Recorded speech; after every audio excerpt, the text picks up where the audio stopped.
Hello, and thank you for joining me on another episode of the Tech Exec podcast, where we triple your impact per engineer. As always, I'm your host, Aviv Ben-Yosef, advisor and consultant for tech executives worldwide, and our subject today is, would you like fries with that? Before we get to that, this is the last call to join me on the London Leadership Leap. It's in about a month. You get 30 days of coaching with me, one-on-one, remotely, and we kick that off with 2 days in person in a masterclass session with your peers in London. Last call. No more registrations after this week, so you only get 2 days from when this podcast went live. And I don't know when the next one's gonna be, but it's probably not gonna be in London. I need to find a new alliteration. So, London Leadership Leap. Details in the show notes. And now let's talk about would you like fries with that? And this is actually stemming from a conversation I recently had with one of my clients who is a CEO, and he is just so worried about having his tech executive think like a tech person, in air quotes, be a person that's just solely around delivering and doing what they're told and not trying to think about the reason behind things. This is a recurring issue that I see when I'm working directly with executives who are not technical executives, CEOs, COOs. And I think that this is precisely a major part of what makes someone as a senior tech leader more valuable to the company, and this is like the next step in your evolution. So would you like fries with that? It's like the basic mode that we tend to start leadership in. And that's we get responsibility for the tech people, and we might be really good at leading them directly. But when it comes to conversations with others in the company, you get to talk to people in sales, marketing, product, whatever. Your approach in this role defaults to this form of an order taker. In my book, The Tech Executive Operating System, I talk about moving upstream, positioning yourself as a real executive within the company. And there I have this diagram of a mountain with a river flowing down it. And I say that we want to move upstream. At the base of the mountain, we get this order-taking mode. You just go to people, you're talking to people in product or sales, and they say, we need this, we need that. And you take out your notepad, you write down whatever features they want, and you say, would you like fries with that? That's your mode of thinking.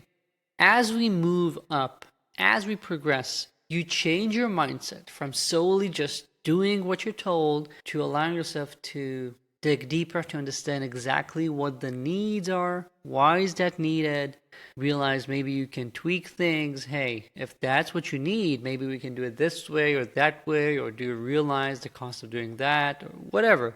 You start having real conversations with the other people around you, which positions you better and helps you actually deliver better value. But ultimately, what I want to see is that you take so much ownership over this that you inject your own ideas into the process. You are not afraid to say that something doesn't make sense. You know how to have, let's say, healthy negotiations with your peers so that you decide on doing things that aren't too expensive, have a really good ROI. This is a major part in tripling impact per engineer because, again, we're not making them go clickety-clack on the keyboard 3 times faster. We're ensuring that what they're doing has a bigger impact. Sometimes it's by teaching them how to ask the right questions, and sometimes it's all the way up in how we form the roadmap, in how we decide what our team is going to be spending its time on. And this is a big part of that. Now, a question that I can already sense forming in some of your heads is, hey, why am I supposed to ask, why are we doing these things? I mean, I'm not a product person. Well, first of all, some of you might have some product responsibilities because you don't have a head of product, because you don't have enough product managers and therefore you have to share some of the burden. Because I don't know why, but even if you have excellent product people, that doesn't mean that you are absolved of needing to understand this. You, as in you and your entire leadership team, you have to understand why you're doing things so you can help tune it to what actually makes sense. So, yes, product should decide what makes sense when it comes to thinking about the grander roadmap, but when we're discussing a specific feature, when we see a big project that we're not sure is going to be worth it, or if you sense that there's a better way of doing things, maybe you have a way that reduces risk. Maybe you can do something that delivers on 80% of the needs in 20% of the time. Why not start with that and see if you really need to automate the remaining 20%?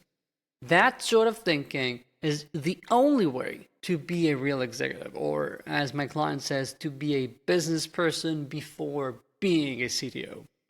And I genuinely think that the best people I work with realize this. That doesn't mean that it comes easy, mind you.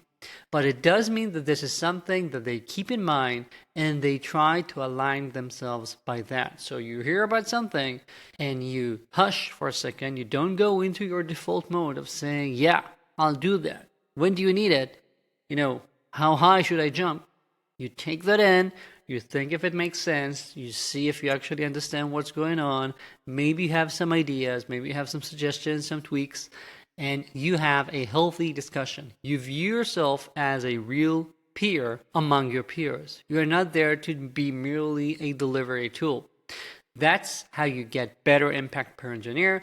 That's how you create a team that is not just a pricey in-house software factory. And that's what we're after. Thank you.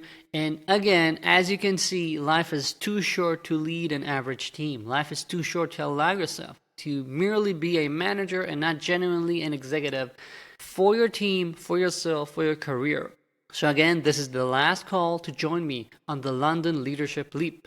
And if you're thinking about joining and you're not located in London, let me know. I have a special offer for those coming in from abroad. The details are in the show notes. And of course, subscribe to my newsletter. It's the best newsletter online for tech executives, coming up once a week with 3 exclusive insights I don't share anywhere else. Link is in the show notes as well. And if you have any questions, comments about the London Leadership Leap, about what I'm talking about today, about what should you be doing with your career, my email is always in the show notes, and I'm always happy to hear from my listeners. Thank you. Talk soon.